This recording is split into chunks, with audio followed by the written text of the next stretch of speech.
नमस्ते बच्चों। आज हम आपके पाठ्यक्रम का एक महत्वपूर्ण पाठ कृतिका पुस्तक से पढ़ेंगे। पाठ का शीर्षक है साना साना हाथ जोड़ी और इसकी लेखिका है मधु कांकरिया। तो सबसे पहले बात कर लें इसके शीर्षक के बारे में।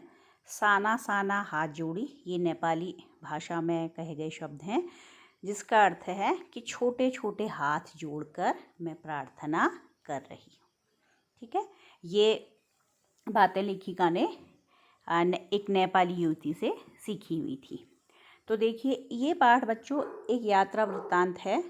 इस पाठ में लेखिका ने अपनी सिक्किम यात्रा का वर्णन किया है, जहाँ वो अपनी एक मित्र के साथ घूमने गई हुई थी। सिक्किम में गंगटोक में वो गई थी और उसके बाद गंगटोक से युमथांग तक का सफ़र उन्होंने किया। तो उस सफ़र के दौरान जो जो उन्हें अनुभव हुए और साथ ही प्राकृतिक सौंदर्य को देखकर जिस तरह से वो अभिभूत हुई, इसके अलावा पहाड़ के लोगों की समस्याएं जो उन्होंने देखी, वहाँ का जीवन देखा, उसका वर्णन इस पाठ में लेखिका ने किया है। तो चलिए पाठ पढ़ना शुरू करते हैं। लेखिका कह रही हैं, मैंने हैरान होकर देखा आसमान जैसे उल्टा पड़ा था और सारे तारे बिखर कर नीचे टिमटिमा रहे थे। रात की बात बता रही हैं, गंगटोक शहर में है। गंगटोक जिसे कहते हैं। तो वहाँ कह रही हैं कि रात में मैंने जब देखा तो मुझे आसमान उल्टा पड़ा दिखा। इसका मतलब समझ पा रहे हैं आप? आसमान उल्टा पड़ा दिखा, मानो ऐसे उन्हें लगने लगा सारे तारे नीचे आ गए हैं। तो ये तारे लेखिका ने किसको कहा है? पहाड़ों पर बने हुए घर में जो सारी लाइट थी, रोशनियाँ जो हो रही थी, उसे वो सब लेखिका को किसकी तरह प्रतीत हो रही हैं? तारे की तरह। आपके लिए ये सौंदर्य बच्चों कोई नया नहीं है, क्योंकि आप स्वयं पहाड़ के रहने वाले हैं। तो आप देखते हैं किसी पहाड़ी पर बने हुए सारे गांव देखें, हम पिथौरागढ़ शहर को खुद देखें, तो ऐसा लगता है मानो पूरे शहर में तारे ही तारे रात के समय टिमटिमा रहे हों। तो लेखिका के लिए चूँकि ये नया अनुभव था, तो वो कहती हैं कि मुझे बहुत आश्चर्य हुआ और मुझे ऐसा लगा गंगटोक शहर को देखकर जैसे सारे तारे बिखर कर नीचे टिमटिमा रहे हैं। दूर ढलान लेती तराई पर सितारों के गुच्छे रोशनियों की एक झालर सी बना रहे थे। तो जितनी रोशनियाँ थी वो रात के समय बहुत ज़्यादा सौंदर्यित हो गई थी। उस सौंदर्य से अभिभूत हुआ जा सकता था। तो लेखिका कह रही हैं, आखिर ये क्या था? बताती हैं क्या था वह रात में जगमगाता गंगटोक शहर था। इतिहास और वर्तमान के संधि स्थल पर खड़ा मेहनतकश बादशाहों का वह एक ऐसा शहर था जिसका सब कुछ सुंदर था, सुबह शाम रात। तो कह रही हैं, ये कौन सा शहर है? गंगटोक शहर है। और उसके लिए क्या विशेषण का प्रयोग किया है लेखिका ने? इतिहास और वर्तमान के संधि स्थल पर खड़ा। क्योंकि पहले जो ये सिक्किम राज्य था, ये रियासत पहले भारत के राज्यों में शामिल नहीं हुई थी, बाद में भारत में शामिल हुआ। तो इसलिए कह रहे हैं कि इतिहास और वर्तमान के संधि स्थल पर खड़ा है। और क्या कहा इसके लिए? मेहनतकश बादशाहों का शहर।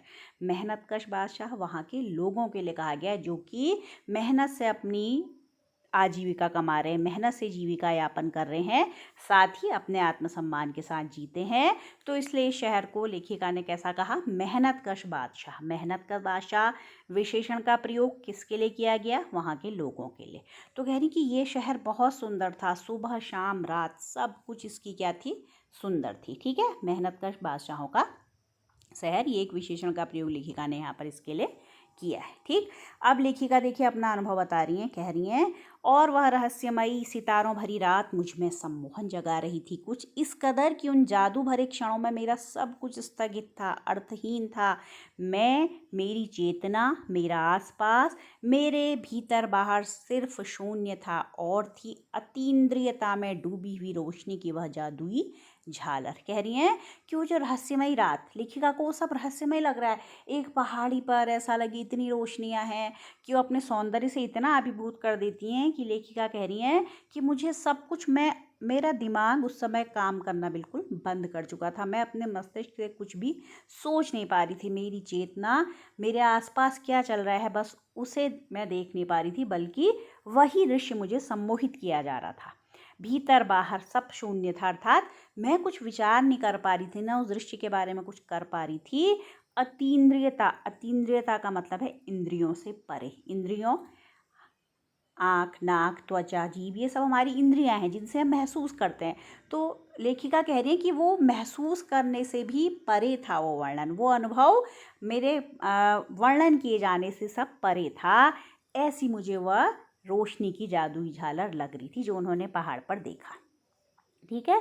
तो फिर कहती हैं कि धीरे धीरे मेरे मन में एक प्रार्थना गूंजने लगी जो मैंने एक नेपाली युवती से सुनी थी। वही प्रार्थना है जो शीर्षक है, देखिए। धीरे धीरे एक उजास उस शून्य से फूटने लगा, एक प्रार्थना होठों को छूने लगी, साना साना हाथ जोड़ी गर्दहूँ प्रार्थना, हामरो जीवन तिम्रो किस कौशली। क्या कह रही हैं कि छोटे छोटे हाथ जोड़कर मैं एक प्रार्थना कर रही हूँ कि मेरा सारा जीवन अच्छाइयों को समर्पित हो। देखिए प्रार्थना का ये बहुत अच्छा भाव है किसी भी प्रार्थना का कि हम अपने जीवन को किसके लिए समर्पित करने की बात करते हैं, अच्छाइयों के लिए। तो लेखिका कह रही है कि ये जो प्रार्थना है इसके बोल मैंने एक नेपाली युवती से सीखे थे। ठीक, ये तो लेखिका का अनुभव था किसका, गंगटोक शहर का, गैंगटोक शहर का। अब आगे का वो बता रही है कि अब उन्हें कहाँ की यात्रा के लिए निकल पड़ना था, युमथांग के लिए। ठीक, तो युमथांग के लिए जब वो जाएंगे उन्हें रास्ते में कटाओ, लायुंग और जगहें भी पड़ेंगी जो कि बहुत सुंदर पर्यटक स्थल हैं। तो सुबह जब लेखिका की नींद खुली तो वो बालकनी में आ गई, क्योंकि उन्होंने किसी ने उन्हें बताया था कि अगर मौसम साफ़ होता है, बादल नहीं होते हैं, तो बालकनी से कंचनजंगा पर्वत चोटी दिख जाती है। तो यही सोचकर कंचनजंगा देखने के लिए लेखिका बड़ी आतुर थी और वो बालकनी पर आ गई। और ये इस चोटी की क्या विशेषता है, ये हिमालय की सबसे बड़ी चोटी है कंचनजंगा, तीसरी सबसे बड़ी चोटी। ठीक है, कंचनजंगा। तो इसे देखना चाहती थी लेखिका, लेकिन क्या हुआ, उनके भाग्य में शायद आज उसे देखना नहीं था। तो कह रही है कि मौसम अच्छा होने के बावजूद हल्के हल्के बादल थे जिसके कारण वो कंचनजंगा को नहीं देख पाई। तो इस बात के लिए लेखिका ने क्या तुलना दी, देखिए क्या कह रही हैं वो।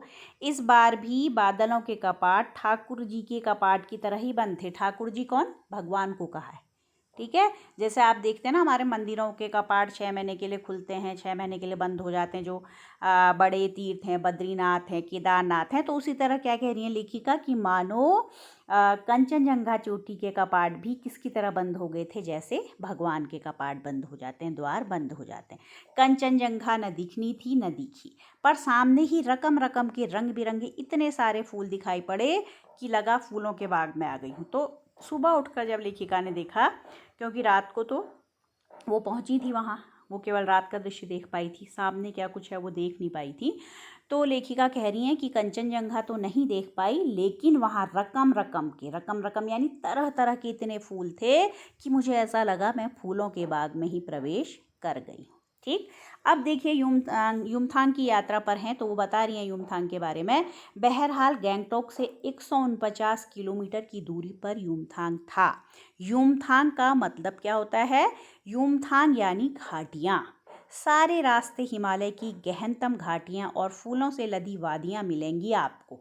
ये बताया लेखिका को किसने, लेखिका का जो गाइड उनके साथ है, वो गाइड भी है, साथ में उनका ड्राइवर भी है। और उसका नाम क्या है, ड्राइवर कम गाइड जितेन नार्गे, नाम है जितेन नार्गे। तो लेखिका युमथांग जाने के लिए बहुत उत्साहित थी। उससे पहले ही प्रश्न करती हैं क्या वहाँ बर्फ़ मिलेगी। मैं बचकाने उत्साह से पूछने लगती हूँ। ठीक है, लेखिका कह रही है कि मैंने पूछा क्या वहाँ बर्फ़ दिखाई देगी, क्योंकि जिन लोगों ने बर्फ़ नहीं देखी है, पहाड़ों पर बर्फ़ देखना उनके लिए एक बड़ा नया अनुभव है। तो तब उनका जो गाइड था और ड्राइवर था उसने कहा आप चलिए तो पहले।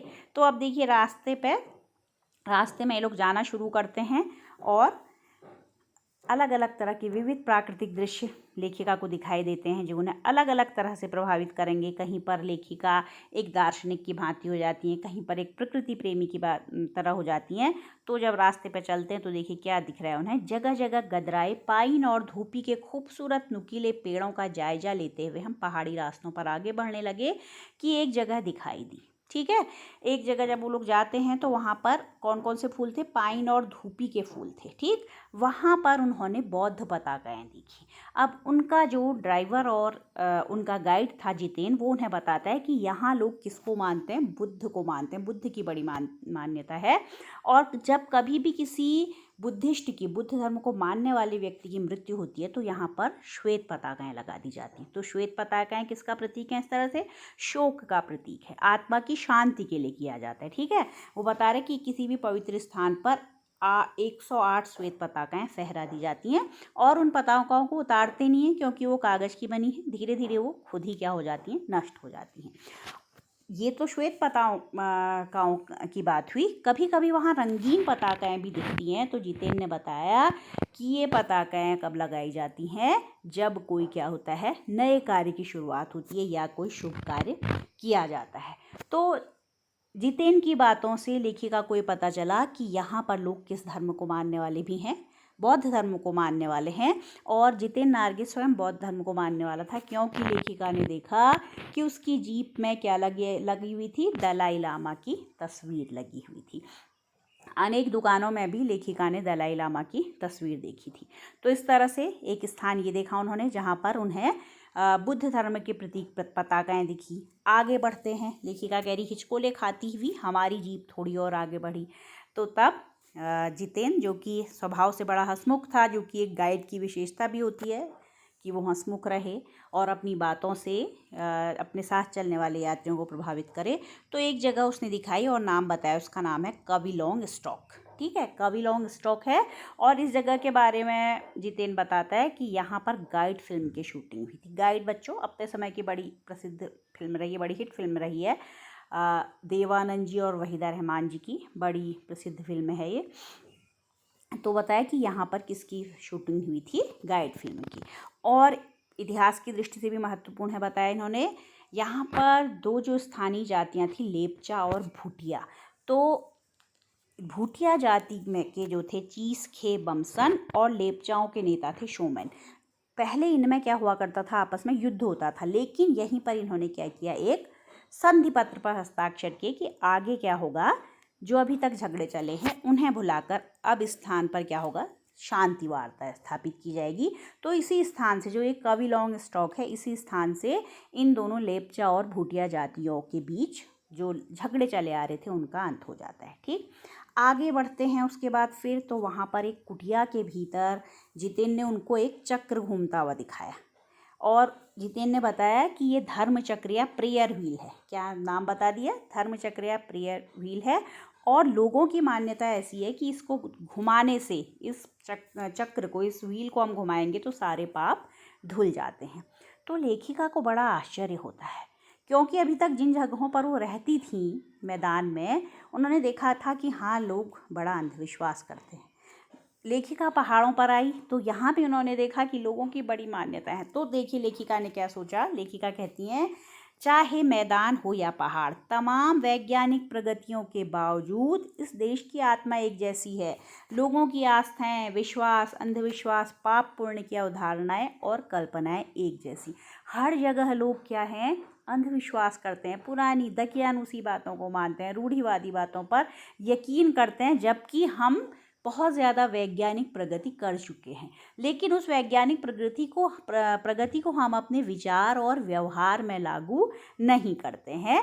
तो लेखिका एक पल को दार्शनिक सी उठती हैं, किसको देखकर? उस प्रेयर व्हील को देखकर। तो अभी तक कौन क्या क्या देखा लेखिका ने? एक तो उन्होंने ये देखा कि बुद्धिस्ट लोग जो श्वेत और रंगीन पताकाएं लगाते हैं उनका क्या मतलब है। फिर उन्होंने कविलोंग स्टॉक जगह देखी जहां गाइड फिल्म की शूटिंग हुई थी, और साथ ही लेपचा और भूटिया जाति के बीच जहां पर संधि हुई थी। उसके बाद उन्होंने प्रेयर व्हील देखा। देखिए आगे बढ़ते हुए अब क्या क्या और वो देखती हैं।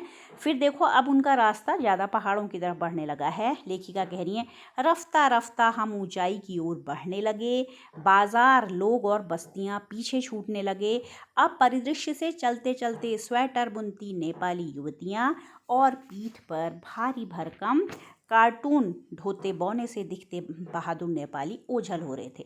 तो अभी तक उन्हें रास्ते में कौन कौन लोग दिखाई दे रहे थे? थोड़ी सी बस्ती वाली वो जगह थी, लोग थे वहाँ, आबादी थी। तो वहाँ पर उन्हें स्वेटर बुनती हुई युवतियाँ दिखाई दे रही थी। और कौन दिखाई दे रहे थे? नेपाली बच्चे दिखाई दे रहे थे, बहादुर नेपाली लोग जो भारी भरकम कार्टून, भारी भरकम सामान की पेटियाँ जिन्होंने पकड़ी हुई थी। अब धीरे धीरे ये दृश्य कम होने लगा और नीचे उन्हें घाटियों में छोटे छोटे घर दिखाई देने लगे, ताश के घरों की तरह पेड़ पौधों के बीच में छोटे छोटे घर दिखाई दे रहे थे।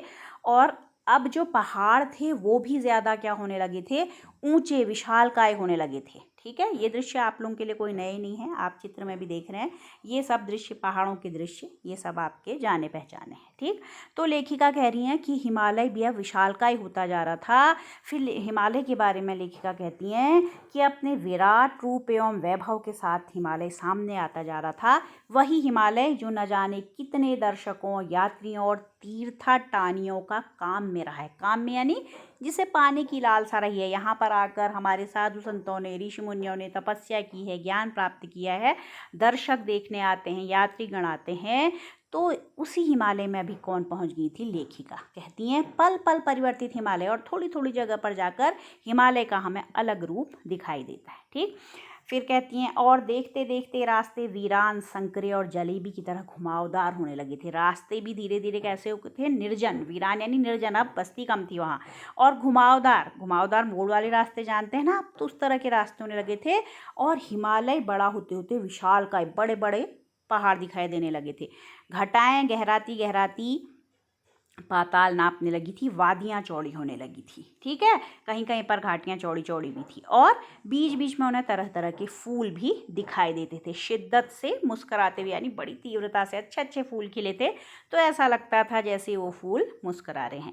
उन भीमकाय पर्वतों के बीच और घाटियों के ऊपर बने सकरे कच्चे पक्के रास्तों से गुजरते यूं लग रहा था जैसे हम किसी सघन हरियाली वाली गुफा के बीच हिचकोले खाते निकल रहे हैं। तो कह रही हैं कि वो जो बड़े बड़े भीमकाय, बहुत बड़े आकार के जो पर्वत थे, और घाटियों के ऊपर जो रास्ते बने हुए थे, उनसे जाने पर ऐसा प्रतीत होता था मानो हम हरियाली वाली किसी गुफा के अंदर हिचकोले खाते हुए, क्योंकि पहाड़ों पर आप जानते हैं ना, एक ही रफ्तार से गाड़ियाँ नहीं चल पाती, हिचकोले खाते हुए, कहीं पर रास्ता ख़राब भी हो सकता है, सही भी हो सकता है, जगह जगह पर मोड़ आते हैं, बैंड आते हैं। तो उन सब में ऐसा प्रतीत हो रहा था लेखिका को मानो किसी सघन हरियाली वाली गुफा में हिचकोले खाते हुए वो लोग निकल रहे हैं। तो बच्चों, आज हमने इतना पढ़ा कि लेखिका का जो मार्ग का सफ़र था उसके क्या अनुभव थे। शेष पाठ हम कल पढ़ेंगे। धन्यवाद।